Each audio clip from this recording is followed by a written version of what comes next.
नमस्कार भाइयों, आज हम लोग मिलने चल रहे हैं करण कौजिया से, जो बहुत ही नॉलेज वाले हैं। भ्रष्टाचार और बेरोजगारी की बात करेंगे, कुछ चर्चा करेंगे। आज का टॉपिक हमारा भ्रष्टाचार और रही युवाओं के द्वारा। नमस्कार, कैसे हैं सर? आपको क्या लगता है कि वैसे तो आप बारे में बहुत सुना है कि आप बहुत ज्यादा ठीक से नॉलेज रखते हुए हैं, गाँव से आप बहुत ज्यादा पकड़ है? नहीं, बहुत ज्यादा नहीं, लेकिन जिस टॉपिक पे आप बात करना चाहें उस टॉपिक पे हम बात करने के लिए और उस पर अपने थोड़े बहुत विचार रखते हैं। तो आपको क्या लगता है जनरेशन में जो हमारा भ्रष्टाचार चल रहा है, जनरेशन क्या चाहती है, कैसे सरकार उनकी उसको डेवलप मिले? जानते हैं, देखिए एक चीज है भ्रष्टाचार, जहाँ तक भ्रष्टाचार की बात है, देखा जाए तो सिस्टम में है और कहीं ना कहीं पब्लिक का भी अच्छा होता है, दोनों का होता है। अगर दोनों चाहें तो उनको क्या करना चाहिए? जो हमारी जनरेशन आई है इनको ऐसा क्या करना चाहिए कि आगे जाके अपने इसको सुधार, समाज में भ्रष्टाचार हो रहा है, उनको आज सताया जाता है, जॉब नहीं मिल पा रही, कुछ भी समस्याएं आ रही, उनको ऐसा क्या करना चाहिए तो ठीक हो सकता है? एग्जाम्पल के तौर पे अगर किसी पब्लिक का कोई कार्य पड़ता है गवर्नमेंट विभाग से, तो आप देखते होंगे कहीं ना कहीं पब्लिक भी चाहती है कि हमारा काम जल्दी हो जाए, उसी का फायदा अधिकारी उठाती है।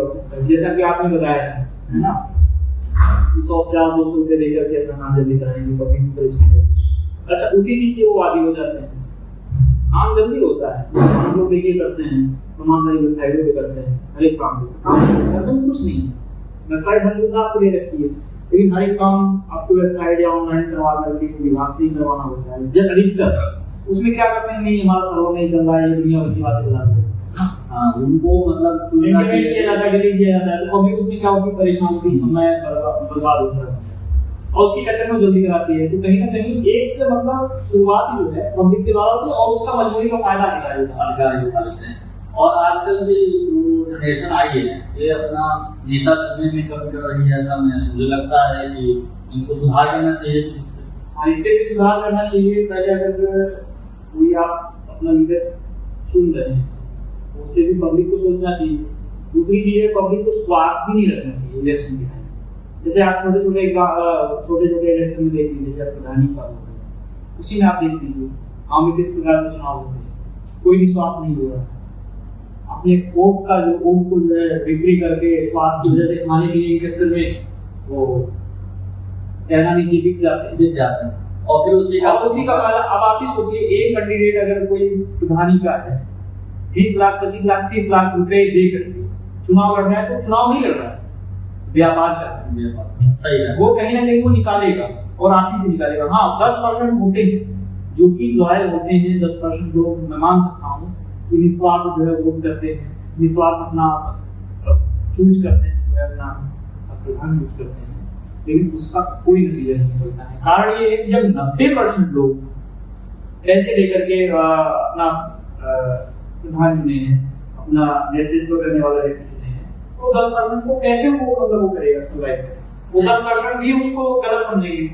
तो इसमें हमको लगता है गांव को खुद से भी पैसा डेवलप करना चाहिए। उनको ये निर्णय लेना चाहिए कि हमें किसी प्रकार का निस्वार्थ हो करके लीडर चुनना है, निस्वार्थ होकर के, और वही लीडर चुनना है जो योग्य, जो पब्लिक की बातों को रख सके निष्पक्षता से, चाहे वो डीएम हो, चाहे एसपी हो, चाहे सीएमओ हो, कहीं भी जाकर के बेधड़क अपने पब्लिक की आवाज को उठा सके। ऐसा व्यक्ति नहीं कि आपने चुन लिया, उसकी जो है बोलती नहीं है किसी अधिकारी। हाँ, जैसे कोई बड़ा अधिकारी देखिए, बड़ा घर का कोई ऐसा होगा जिसका दबंग आदमी है, उसके सामने झुककर उसको नमस्कार करने लगे और आप लोग को भूल जाए कि आप लोग नहीं वोट देके इस लायक बनाया और कल को आज वहाँ आप पेज में छोड़ करके अपना आगे निकल जाए। ऐसा नहीं होना चाहिए। अच्छा, ये जनरेशन सुधारना क्यों नहीं चाहती इन चीजों को? देखा जाए तो क्यों ऐसा चाहती है कि उसको शॉर्टकट रास्ता मिल जाए? पब्लिक को क्या पता नहीं क्यों ऐसा हो गया है कि मुफ्त की चीजें मिल जाए, फ्री में हर चीज मिल जाए, आसानी से सब कुछ मिल जाए। आसानी से तो सब कुछ मिलना संभव है, चाहे वो आप नौकरी कर रहे हैं, वह भी बहुत स्ट्रगल है, बहुत मेहनत है, पढ़ाई कर रहे हैं, तो भी पब्लिक क्या की अधिकतर पब्लिक चाहती है कि बस हमारा काम बहुत आसानी से हो जाए, हमें सारी सुविधाएं फ्री में मिल जाए। यहाँ भी एक पब्लिक है, मतलब पब्लिक पब्लिक को अपने अंदर स्ट्रॉन्ग बनना पड़ेगा। उसको ये सोच के चलना पड़ेगा हमें किसी के ऊपर डिपेंड नहीं है, हम खुद अपने अपने फैमिली को अपने कैरियर को डेवलप कर तब होगा देश में। ये बात आप अच्छा कुछ और मैं थोड़ा शिक्षा से रिलेटेड आपसे बात करना चाहता हूँ। क्या हम लोग के जो रिलेटेड शिक्षा है जो गवर्नमेंट कॉलेज है, जो सरकारी कॉलेज है छोटे गरीब बच्चों को पढ़ाने के लिए, क्या उसमें शिक्षा की सुधार होनी चाहिए? शिक्षा देखिए सुधार होनी चाहिए, लेकिन अभी इस पे भी एक लंबा टॉपिक है। अगर देखा जाए तो प्राइमरी स्कूल जो गांव के सरकारी विद्यालय है, ठीक है, वहाँ पे बहुत ज्यादा सुधार इस वजह से भी नहीं हो पा रहा है। जो वहाँ के अध्यापक हैं, सहकर्मी हैं, विभाग उनको किसी और काम में ज्यादातर लगा के रखती है, ठीक है, समझ रहे ना, किसी और ही काम में लगा के रखती है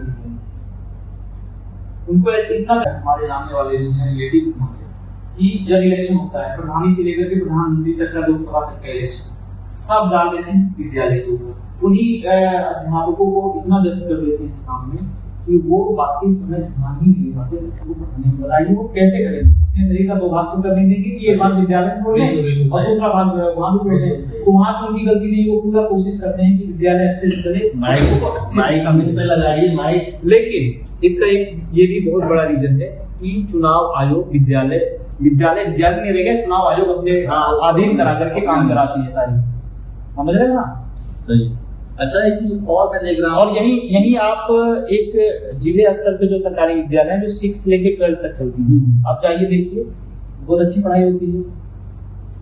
सरकारी विद्यालय की बात कर रहे हो, जिले में 2-4-5 स्कूल ऐसे हैं जो नामी स्कूल है, जल्दी प्रवेश तक नहीं मिल पाता है, बहुत टैलेंटेड है स्टूडेंट वहाँ चूज है। तो मैं आपसे और वहाँ के बच्चे आपको बता दूं, जो लोग कहते हैं नहीं चीटिंग होती है, नकल की बात होते हैं, मैं बता दूं किसी का सरकारी विद्यालय में सेंटर चला जाए, तो बढ़िया पढ़ने वाले बच्चे का चला जाए, उसको पता चलता है कि एग्जाम कैसे होता है। बिल्कुल बिल्कुल सही करें, बहुत स्ट्रिक्ट एग्जाम होता है, बता रहा हूँ, मतलब 1% चीटिंग नहीं होती है वहाँ पे। अच्छा इसमें मैं ये भी जानना चाहूंगा कि क्या इसमें हमारी जनता या हमारे जो जनरेशन के अभिभावक हैं उनकी भी गलती है कि प्राइमरी स्कूल में पढ़ाइयाँ नहीं हो पा रही छोटे स्तर पे? उनकी कोई भी आप देखिए जब हमारा कोई हाई लेवल का एग्जाम इंटर प्लस में आते हैं, जैसे कि हमारा ये एग्जाम हो जाता है MBBS का एग्जाम क्या बोलते हैं इसे, और कोई भी पॉलिटेक्निक एग्जाम हो जाता है, तो उसमें आप गवर्नमेंट कॉलेज जोड़ते हैं, और जब आप छोटे पे रहते हैं तो आपको ये रहता है कि प्राइमरी स्कूल में पढ़ाया जाए। ये कहाँ इसमें बदलाव का भी गलती है? आपको एक बात से आश्वस्त करना चाह रहा हूँ, देखिए जिसके पास भाई जो डेवलपमेंट है, अच्छा पैसे वाला है, बड़ा अधिकारी, जाहिर सी बात है शिक्षा के कोई ऐसे नियम नहीं बनी है कि आप अपने बच्चे को सरकारी स्कूल में पढ़ाएं। लेकिन हाँ, अगर वही अधिकारी वही अभिभावक, मतलब अधिकारी जितने भी हैं सब बड़े बड़े अधिकारी हैं, अगर अपने बच्चों को प्राइमरी स्कूल में पढ़ाते हैं उस स्कूल की हालत कुछ और सही। और जब आप जानते होंगे, आप पूरा नोटिस उठा करके देख लीजिए चुनाव कौन कराता है और किससे कराया जाता है। सभी शिक्षकों को इतना व्यक्त किया जाता है, मैं आपसे क्या बताऊं, बिल्कुल बिल्कुल के साथ एक साथ मानसिक करता है। 2 बजे तो 2 बजे छुट्टी होनी होती है सरकारी स्कूल की, 2 बजे छुट्टी हो जाती है, 6 से लेकर वो काम करते हैं, इस समय जनगणना करवा रहे हैं। ये बहुत अच्छा